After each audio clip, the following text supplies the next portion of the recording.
This is specifically the most powerful tool that I used to have the life that I have today, is creating my future. So before, I was a victim of life. Everything that happened, I was reacting to it, just reacting. I had no idea that I was living that way until I realized I have choice. And then I realized I could dream.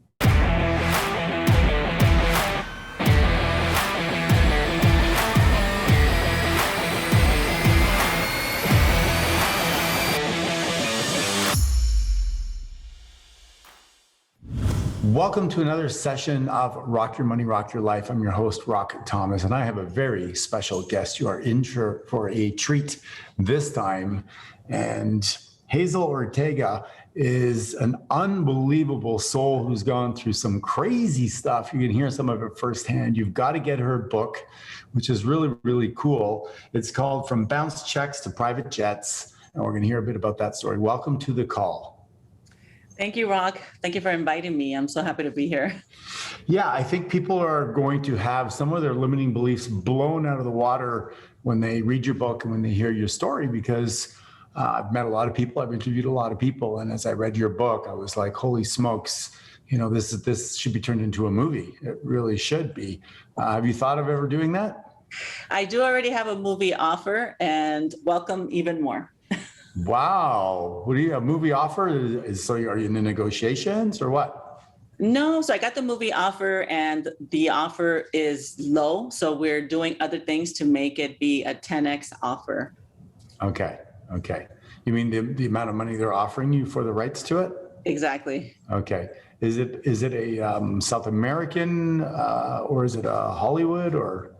It's a producer in Hollywood, and okay. I've also gotten Latin American producers want to do a series, like a Netflix series in Spanish. Yes, that I could see too. Totally. A novela, right? A soap opera. Tijuana, here we come. Yes.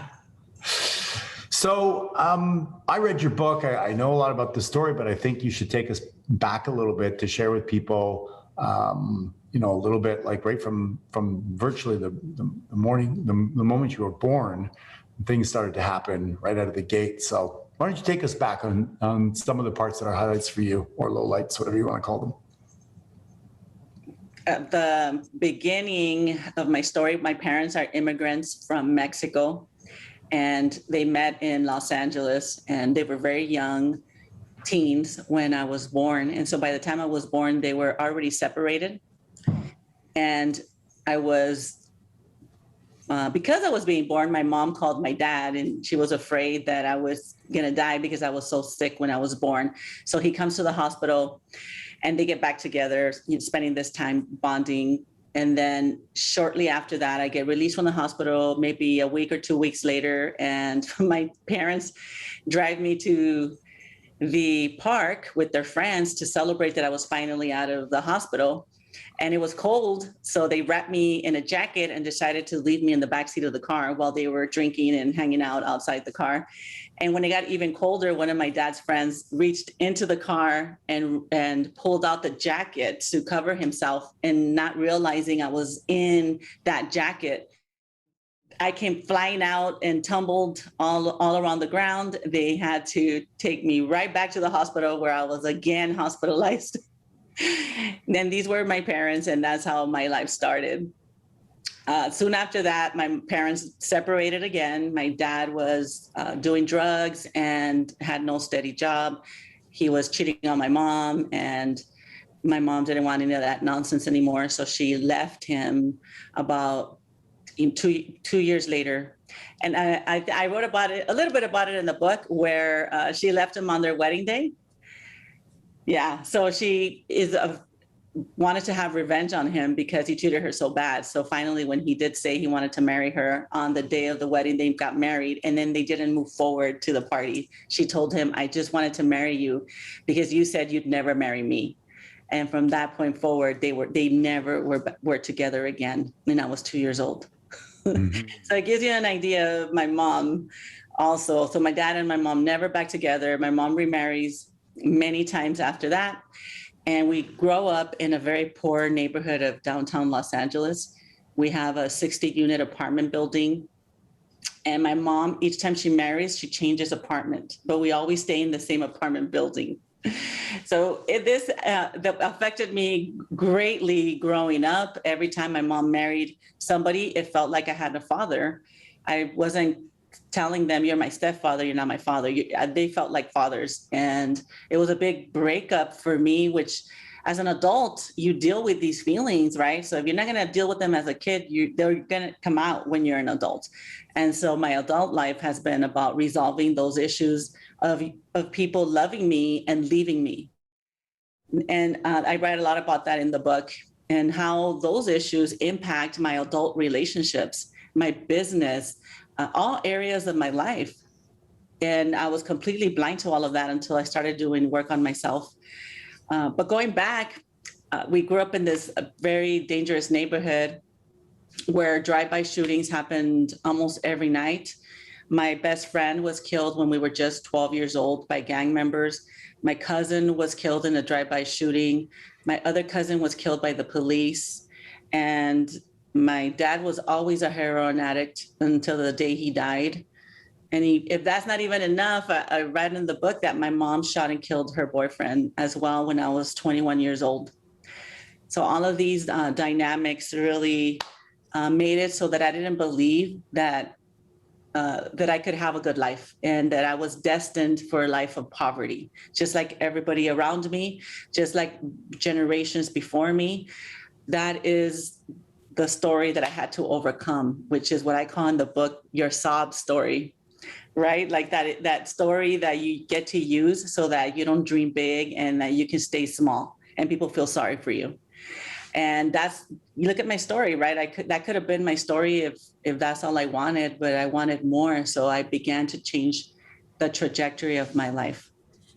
Well, you had plenty of reason to have a legit sob story. You're not talking about being bullied at the schoolyard, right? You're talking about raising your siblings. You're talking about struggling for food, not being able to get to school. You're hiding from gang members, police, changing, moving, having, being beaten, threat, living in massive uncertainty, almost always struggling, having to learn how to steal, hide, cheat, lie, and just to survive. And all of this happening from virtually the moment you were born, being dunked in ice baths. And it's incredible. It's mind-boggling to me that you're not a heroin addict, So you don't say in the book, but I'm guessing that you went to probably a landmark seminar? Yes, I did. I changed my life through education. So at first, because of the neighborhood being so dangerous, my mom never had any goals for us around education. Her goal was to keep us alive. As long as she could do that, she was happy. We didn't have any guidance in school to go to college. At least it didn't arrive to me, and I didn't inquire either about going to college. And I just started working right away after high school, and I didn't even finish high school. I started working. I was working as a secretary in a workers' compensation law firm, and I became an injured worker. I was 26 years old and earning $15 an hour. And if you ask me what was my future? I said, my future is going to look just the way it does right now. I'm going to be here for the rest of my life. And I thought that was as good as it gets for me until I was injured. And then here in California, if you're injured on the job, as one of your workers' compensation benefits, you have the opportunity to go back to school. And the insurance company pays for your education, at least a part of it. So that was an option for me that was presented, and my doctor and my boss that I currently worked for told me to go back to school. I went back to school. I got my high school diploma at 30, and I became a psychologist by the time I was 36. But becoming a psychologist didn't change my life, right? Going to college, they teach us how to do a job. It doesn't teach us how to live a quality life. And I was a psychologist 36 years old and fist fighting with my sister, who was a police officer. We were both just had so many issues in our lives, and we didn't know how to resolve them without force and without violence, because that's how we grew up. And we thought that that's just the way it was. And it wasn't until I actually was invited into a landmark seminar, a personal development seminar, that I saw that I could change my life. I was in a relationship where the person that I was dating told me that I should work on myself. And because he mattered and I wanted my relationship to work, I became curious and I signed up. And Rock, what ended up happening was I took the seminar, I got out of the seminar, and the first thing I did was break up with the boyfriend. Yeah. So I felt really different about myself. Right. When you grow, the other person has to grow along with you. Otherwise, you're not going to be able to have the same values, same ideals, same way of coping with situations. So that makes sense to me. So how long ago was that? You said when you were 36, you took the landmark? Yeah, 36. So I would say about 13 years ago. Yeah. And so up until 36, it was mostly survival. You raised your siblings, you worked as much as you could, you basically, you bounced checks, you had all kinds of adversity, but you found a way to survive. Nonetheless, you had your father come in and out of your life. Your mother went to prison. And today you now have thriving businesses, and you don't have to work because you have enough passive income coming in. Where is home for you now? I live in Southern California, Orange County. Mm-hmm. Okay. And work-wise, you help a lot of people that went through similar situations you did, correct? Yeah. In one of my businesses, we are the largest workers' compensation vocational return to work counseling agency. We help people that have been injured on the job find school and then jobs. And not just anything. Our tagline really is like, find a job you love. Growing up the way I did, and I know a lot of people in my economic status, you don't dream. You just get a job because your cousin works there, right? Because you need the money, and you can stay at that job forever and never know that there's more and better out there for yourself. So what we do in our business, that's a little different. We don't just find you school, but we actually inspire you to see possibility where you can't see possibility for yourself. And that is across the board, I think, with all my businesses and in my own personal life. That's why I wrote the book. And that's why I'm showing up on your podcast, so people can see possibility where they didn't see possibility before. So how do they find you? How do they know about you? How do they learn about you? My personal website is themasteryofmiracles.com. And that's where, if you order the book from that website, it comes autographed. And then I also have a free visioning guide at that website, themasteryofmiracles.com. And there's a free visioning guide. It's a 4-minute, really cool visioning exercise. And then there's worksheets that you can download and fill out. I have all of my clients do that. And it's free. You don't have to do anything for it. And I think you should sign up for it as well, Rock. Mm-hmm. This is specifically the most powerful tool that I used to have the life that I have today, is creating my future. So before, I was a victim of life. Everything that happened, I was reacting to it, just reacting. I had no idea that I was living that way until I realized I have choice. And then I realized I could dream. And if I could dream it, I can have it. And so when I did this visioning exercise, at the moment when they asked me, where are you going to be in 5 years? I couldn't say anything. I couldn't say. It was like Groundhog Day to me. Every day looked like the day before. Problems, more bills and more, traffic and more of the same always.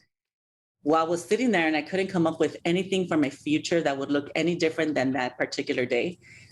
I was stuck. And then I said to myself, well, if I believe in God and I believe in miracles, then what is possible for me? And when I prompted myself that way, I was able to see a future that was unrecognizable to me. I saw myself having a $3 million plus business. At the time, I was under 300,000 and I started my business from the garage. So I was working really hard and efforting and really not moving the needle. So it would be a miracle for me to have a $3 million plus business.